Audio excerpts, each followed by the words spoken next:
décalage qui aurait pu donner la victoire finale au Maroc, finalement, c'est un scénario invraisemblable.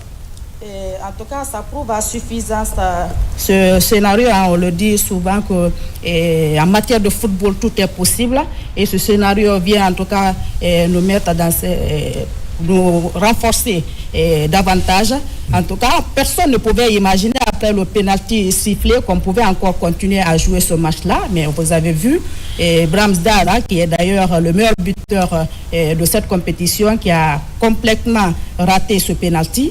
Et les Sénégalais qui ne voulaient pas jouer, ils pouvaient peut-être laisser cette chance passer, mais heureusement, peut-être qu'ils ont été conseillés, ils sont revenus jouer ce match-là. Mais déjà, on pouvait prédire, parce qu'après les changements apportés par l'entraîneur, on s'était dit, quand ces deux formations allaient en prolongation, que c'est le Sénégal qui allait se tirer d'affaire. Vous avez vu, et ça prouve à suffisance le sérieux qu'il y a au sein de ce football sénégalais-là, parce que tous les joueurs sont bons. Tous les joueurs, vous avez vu les changements apportés, chaque catégoriquement changé. C'est deux équipes même. Franchement, les postes ont doublé, voire triplé. Oui, franchement, ça, le Sénégal prouve à suffisance qu'il est en train de mettre du sérieux dans son football-là. Goki le rappelait, en 4 éditions, c'est 3 finales, 2 trophées. 2 trophées. Donc, franchement, félicitations aux Lions de la Teranga. Et de l'autre côté, le Maroc qui va vraiment regretter, parce qu'après 50 ans, vous arrivez quand même à atteindre la finale et en quelques secondes, tout bascule. Et c'est vraiment regrettable pour le football marocain. Après, en tout cas, la Coupe du Monde, demi-finaliste, le Maroc, jusqu'ici, n'arrive pas encore à se tirer d'affaire. Éliminer l'édition précédente au 8e de finale, c'était contre l'Afrique du Sud. Aujourd'hui, éliminé en finale, c'est vraiment regrettable. Peut-être qu'ils vont encore tirer les leçons, mais pour revenir encore beaucoup plus fort. Après, quoi qu'on dise, le Maroc reste quand même une terre de football, puisqu'il y a assez d'infrastructures de haut niveau. Voilà, le Maroc n'a pas à envier aux autres pays, voire européens, puisque le Maroc candidat, et d'ailleurs qui va co-organiser la Coupe du Monde 2030 avec l'Espagne et le Portugal, Sekouna.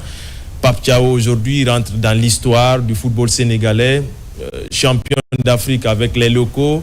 Il réédite l'exploit avec l'équipe A. Ah oui, vous savez, c'est le fruit d'un travail et d'une organisation plus ou moins très huilée, si on peut le dire ainsi. C'est vrai, avec Aliou Cissé, avec tant d'années passées, il a permis au Sénégal d'avoir son premier sacre au niveau en Coupe d'Afrique, à la Coupe d'Afrique des Nations. Ensuite, Pape Thiaw qui est arrivé, mais lui déjà, vous l'avez dit, au niveau de l'équipe nationale locale, il avait montré ses preuves. Et donc, on l'a laissé sa chance. Il en a profité. Il est arrivé, ça ne fait pas longtemps. Et il sait bien, il a pu mettre une organisation en place et les joueurs ont confiance en lui. Il a fait des choix très forts et aujourd'hui, il a quand même une équipe, pour ne pas dire 2, en tout cas, les joueurs qui sont en sa possession, comme on l'a vu, les changements ont été vraiment minutieux, très précis. C'est vrai, à un moment, on le disait, le match était très tactique. On se disait, gare au premier entraîneur qui va faire le changement. Parce que quand c'est le cas, parfois les entraîneurs refusent de faire les changements en première position. Il a osé faire le changement et Walid l'a suivi.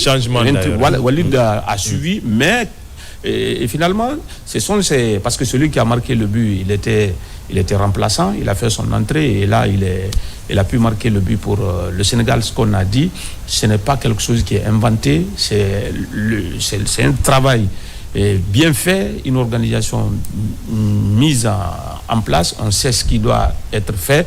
Ce n'est pas improvisé. Vous savez, si ce n'est pas improvisé, souvent ça donne le meilleur résultat. Goki, côté marocain, Walid Regragui va nourrir encore des regrets avec la sélection marocaine. Ouais, beaucoup de regrets, mais encore une fois, comme on l'a dit plusieurs reprises sur ce plateau, l'équipe sénégalaise avait vraiment du répondant, avait vraiment des armes dans son banc, qui a donné toutes les cartouches à Pape Thiaw de faire sortir vraiment ces joueurs-là qui ont apporté du sang neuf, qui ont complètement annihilé les velléités offensives. Brahim Diaz a été complètement l'ombre de lui-même durant tout ce match-là.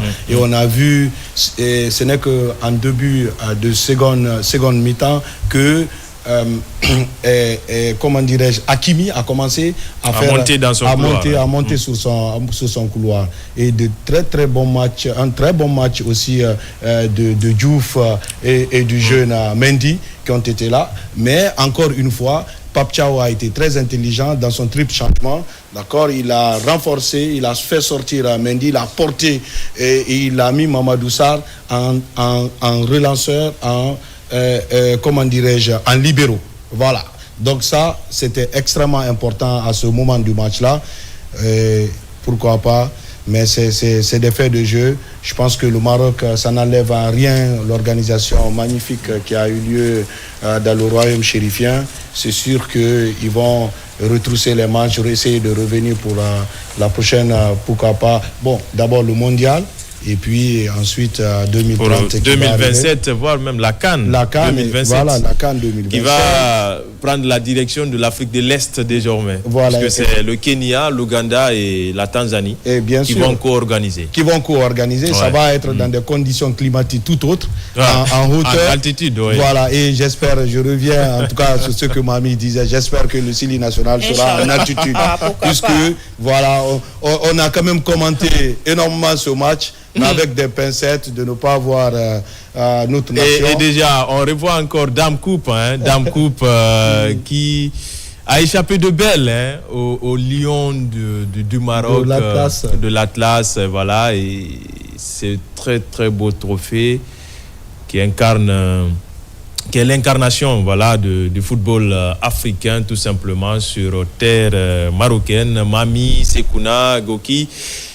D'un moment à l'autre, oui, les Sénégalais vont exulter encore une fois, puisque ce sera la deuxième pour ce qui est du football continental.